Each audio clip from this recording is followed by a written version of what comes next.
Assalamualaikum warahmatullahi wabarakatuh.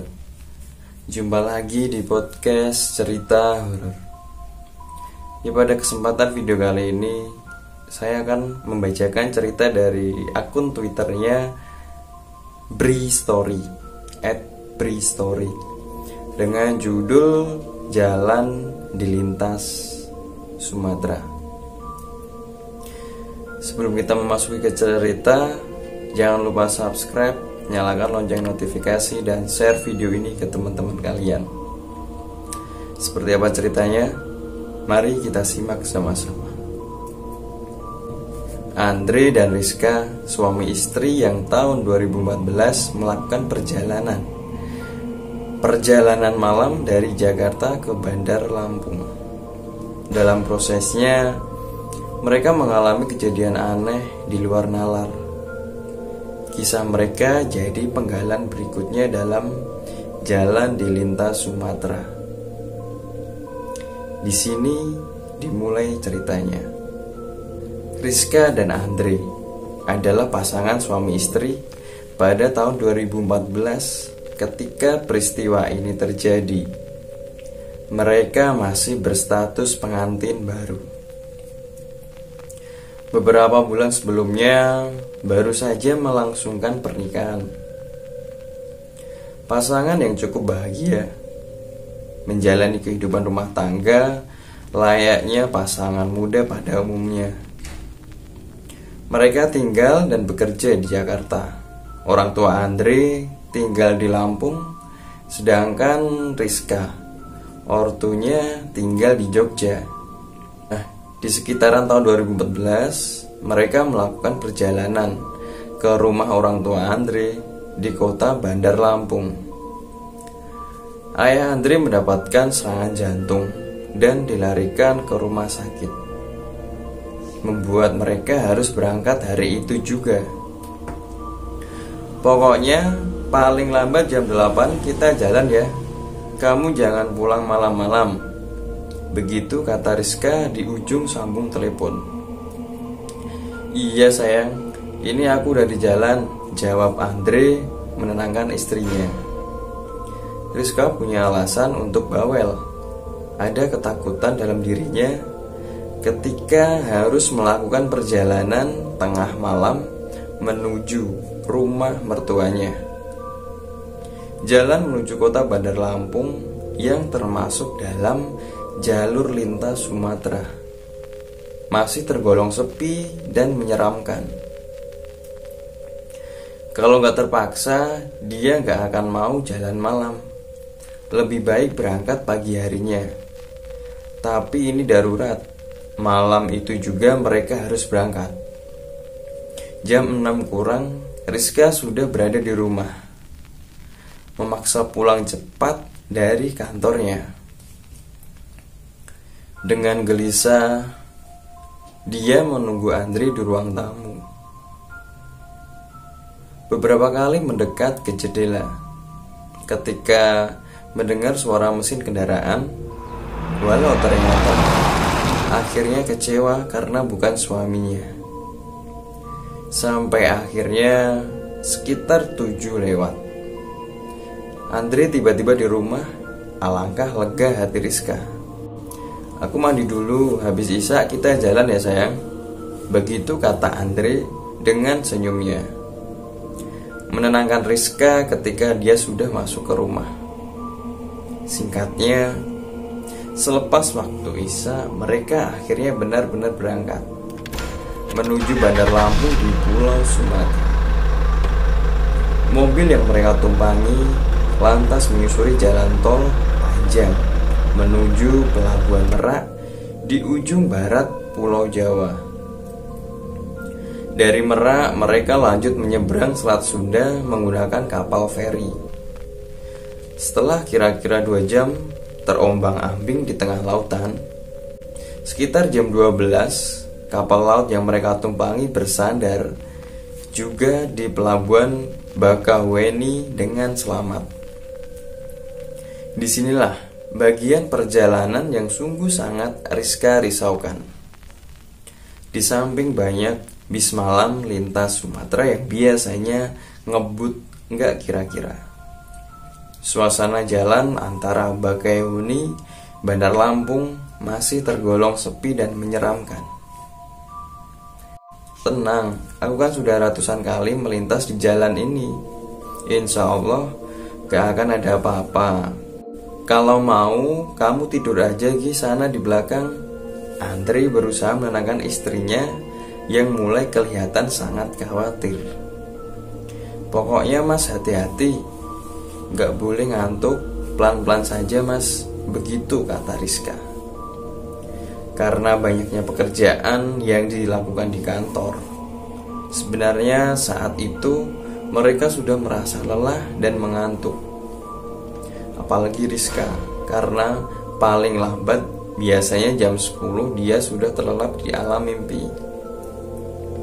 Begitu juga dengan Andre, sebenarnya sudah lelah dan mengantuk, tapi dia harus terus mengemudi kira-kira 2-3 jam lagi untuk sampai tujuan.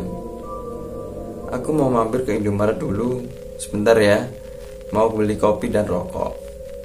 Begitu ucap Andre kepada istrinya ketika kendaraan yang mereka tumpangi baru saja melewati pintu gerbang pelabuhan Bakahuni. Pintu gerbang pelabuhan inilah yang bisa dikatakan sebagai tanda kalau mereka sudah masuk ke salah satu bagian dari jalan di lintas Sumatera. Jalur yang punya banyak kisah dan cerita seramnya. Gak jauh dari gerbang pelabuhan, di jalanan yang konturnya menanjak, Andre memarkirkan mobil di depan Indomaret di sebelah kiri jalan. Sementara Rizka duduk bersandar di kursi depan. Sudah dalam posisi tidur karena kantuk yang mulai gak tertahankan. Sebentar ya sayang, kamu tunggu sini aja. Kunci aku tinggal, begitu kata Andre. Iya mas, jawab Rizka pendek. Gak lama setelah selesai, Andre kembali dan masuk ke dalam mobil. Lalu mendapatkan kalau Rizka gak ada di tempat duduknya. Rizka yang ternyata sudah pindah ke kursi belakang. Aku tidur di belakang ya mas, kamu hati-hati jangan ngebut, jangan ngantuk, kata Rizka. Iya, kamu tidurlah di belakang, 2 jam lagi kita sampai. Jadi begitu, di sisa perjalanan Rizka tidur di belakang, meninggalkan Andre mengemudi sendirian, membelah gelap dan pekatnya malam. Jalanan sudah sangat sepi.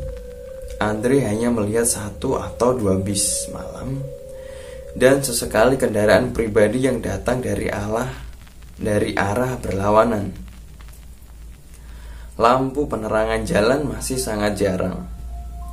Nyaris gak ada malah. Hanya ada di beberapa persimpangan. Benar saja, selebihnya gelap.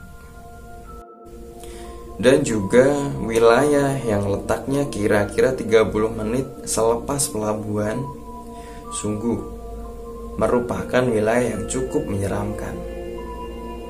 Jalanannya berliuk-liuk ke kanan dan ke kiri, membelah gunung dan perbukitan. Kemudian kondisi jalan yang cukup bagus membuat pengemudi cenderung untuk menginjak pedal gas dalam-dalam. Enak untuk ngebut, makanya sering terjadi kecelakaan di wilayah ini. Memang kalau siang hari kita akan disuguhi pemandangan yang indah, tapi akan berbeda kalau malam tiba. Situasi dan pemandangannya cukup menyeramkan. Sama juga dengan Andre pada malam itu.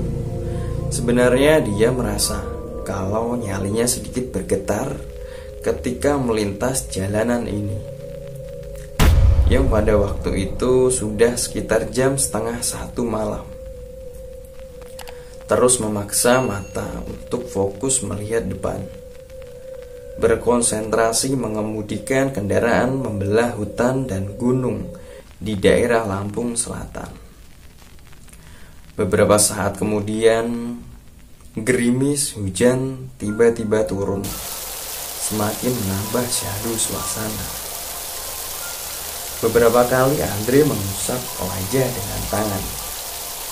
Itu salah satu cara dia untuk mengusir kantuk. Air hujan benar-benar membuat jarak pandang semakin pendek. Hal inilah yang membuat Andre terpaksa mengemudikan kendaraan jadi gak terlalu cepat. Sampai akhirnya ketika sudah hampir jam 1 tengah malam, mereka sampai di batas kota Kalianda. Menurut Andre, kalau sudah sampai kota ini, berarti berakhir jalan yang keadaannya cukup menyeramkan tadi. Selebihnya kondisi jalan jarang ada yang meliuk-liuk dan tikungan tajam. Namun, memang tetap saja sepi karena sudah tengah malam. Mas, aku pengen pipis. Kalau ada pom bensin berhenti dulu ya. Sudah gak tahan ini. Suara Rizka mengagetkan Andre, membiarkan lamunannya. Iya sayang, nanti aku mampir kalau ada pom bensin ya. Cukup lega Andre mendengar permintaan dari istrinya, karena sebenarnya dia juga ingin beristirahat sejenak. Gak lama kemudian, beberapa belas menit dari Kalianda, di kejauhan Andre melihat lampu menyala dengan gambar khas lambang Pertamina, pertanda kalau itu adalah pom bensin. Kemudian Andre bersiap-siap untuk menepi dan memasukinya. Benar dugaannya, itu adalah pom bensin yang cukup luas dan bersih. Pom ini juga sudah sangat sepi. Hanya beberapa kendaraan kecil saja yang terlihat mengisi bahan bakar. Di dalam, Andre mengarahkan kendaraan ke tempat paling pojok, dekat dengan pintu keluar tempat di mana toilet berada. Tempat di mana toilet berada ini keadaannya sangat gelap. Ditambah hujan yang terus saja turun, membuatnya semakin gelap gulita.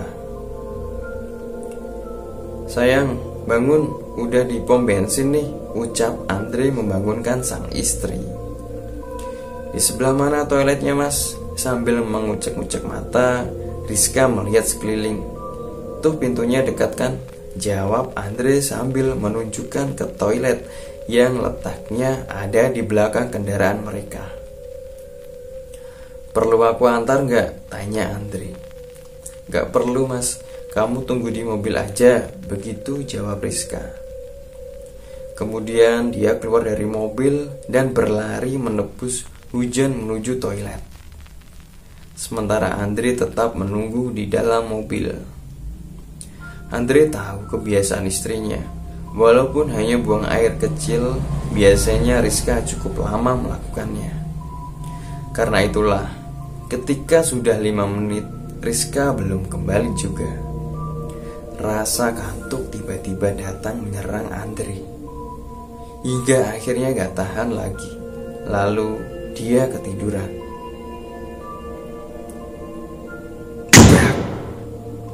Suara bantingan pintu belakang mobilnya yang tertutup mengagetkan Andre. Dia langsung bangun dari tidurnya. Sudah selesai sayang. Maaf, aku ketiduran. Begitu kata Andre. Iya, jawab Rizka pendek. Sebelum menjalankan mobilnya, sekilas Andre melirik ke kursi belakang. Ia melihat istrinya sudah dalam posisi seperti semula, merebahkan badan dalam posisi tidur. Hujan masih terus saja turun ketika Andre mulai menjalankan mobil, melanjutkan perjalanan, meninggalkan pom bensin. Sudah jam 1 malam, 1 jam lagi sampai nih. Begitu ucap Andre dalam hati. Keadaan sangat sepi. Sengaja Andre gak memutar musik sama sekali. Dia gak mau tidur, istrinya jadi terganggu. Senyapnya sangat dalam, hanya suara rintik hujan dan deru mesin mobil yang terdengar. Di saat inilah Andre mulai merasakan ada sedikit keanehan. Ada yang aneh. Indera penciuman Andre menangkap wangi yang sungguh berbeda. Ada wangi aneh yang tercium, dan dia sangat yakin kalau itu bukan parfum yang biasa dipakai oleh Rizka. Sebenarnya Andre sangat penasaran, ingin sekali menanyakan hal ini kepada Rizka. Tapi dia mengurungkan niat, gak mau mengganggu istrinya yang masih kelihatan tertidur sangat lelap di kursi belakang. Beberapa kali juga dia melirik kaca spion untuk mengetahui situasi di belakang. Masih belum kelihatan kalau Rizka sudah bangun dari tidurnya. Mungkin ini wangi sabun baru yang dipakai Rizka di toilet tadi untuk bebersih. Begitu pikir Andre kemudian. Menenangkan hatinya, mencoba menutupi perasaan yang sebenarnya mulai merasa gak enak. Wangi ini semakin menyengat, semakin mengganggu, semakin membuat penasaran. Perasaan Andre semakin gak enak. Ini benar ada yang aneh. Dia yakin itu. Hal inilah yang akhirnya membuatnya berniat untuk membangunkan Rizka. Gak peduli walau Rizka akan ngambek nantinya. Andre mulai cemas. Wangi aneh ini sudah sangat mengganggu. Semakin bulat tekadnya untuk membangunkan Rizka. Tapi sebelum Andre membangunkan sang istri, tiba-tiba ada sesuatu yang menarik perhatiannya. Tiba-tiba ponsel Andre berbunyi. Di layarnya muncul nomor gak dikenal. Siapa nelpon malam-malam? Mana nomornya gak dikenal pula? Sukut Andre dalam hati sambil memperhatikan ponsel yang ada di genggamannya. Tapi karena penasaran dan takut kalau ada telepon darurat dari keluarga, akhirnya Andre menjawab panggilan itu. "Halo, assalamualaikum," ucap Andre. "Waalaikumsalam. Mas dimana? Kok pergi ninggalin aku sih? Tega banget. Mas dimana mas? Aku pinjem HP mas di pom bensin nih." Suara yang sudah sangat Andre kenal terdengar di ujung telepon. Iya, itu suara Rizka.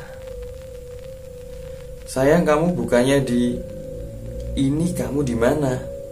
Suara Andre gemetar menjawab banyak pertanyaan Rizka. "Ya aku di pom bensin lah, di mana lagi? Aku keluar toilet, kamu gak ada." "Mas di mana sih?" ucap Rizka mulai agak ketus. Jantung Andre berdegup kencang, bulu kuduk berdiri semua. Lalu siapa yang sedang berada di kursi belakang sejak tadi? Sementara Rizka masih terus saja nyerocos dengan omelannya di ujung telepon. Perlahan Andre mulai melirik kaca spion, mencoba melihat ke kursi belakang. Pantulan cahaya luar bersumber dari kendaraan yang datang dari arah berlawanan. Itu sudah lebih dari cukup bagi Andre untuk dapat melihat semuanya. Melihat ke kursi belakang, sosok perempuan yang sejak tadi dia kira adalah istrinya, ternyata sudah bangun dari posisi tidur. Dia terlihat duduk tegak tanpa bersandar. Andre gak bisa melihat wajah sosok itu dengan jelas karena sedikit tertutup oleh rambut panjangnya. Tapi sekilas juga Andre melihat kalau perempuan itu memang benar bukan Rizka istrinya. Wajah sosok itu terlihat pucat dengan mimik wajah yang kosong tanpa ekspresi. Sungguh sangat menyeramkan. Dengan nyali dan keberanian yang sudah sampai di titik paling rendah, Andre memperlambat laju kendaraan berniat untuk menepi. Akhirnya mobil berhenti di tempat yang sangat sempit. kiri hanya ada pepohonan yang rapat dan rindang. Setelah mobil sudah benar-benar berhenti, Andre langsung membuka pintu dan lari keluar menjauh. Ketika sudah berada sekitar 5 meter dari mobil, Andre berhenti dan berbalik untuk memperhatikan mobilnya, karena dia mendengar ada suara pintu yang terbuka. Dari tempatnya berdiri, Andre dapat melihat dengan jelas kalau sosok perempuan berambut panjang mengenakan pakaian berwarna gelap itu keluar dari mobilnya, keluar dari pintu belakang. Lalu dia berjalan menjauhi mobil, melangkah menuju pepohonan yang ada di pinggir jalan.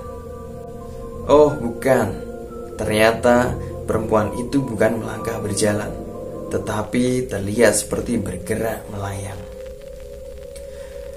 Terus melayang masuk ke pepohonan rindang dan gelap, sampai akhirnya benar-benar hilang ditelan gulita. Andre nyaris pingsan melihat itu semua. "Kamu tunggu di situ aja ya sayang, sebentar lagi aku sampai di sana," ucap Andre dengan suara bergetar kepada Rizka yang masih setia menunggu di ujung telepon. Karena masih shock dengan kejadian yang baru saja dialaminya, Andre baru berani masuk ke dalam mobil setelah dia sudah benar-benar tenang, lalu membawa mobilnya kembali ke pom bensin.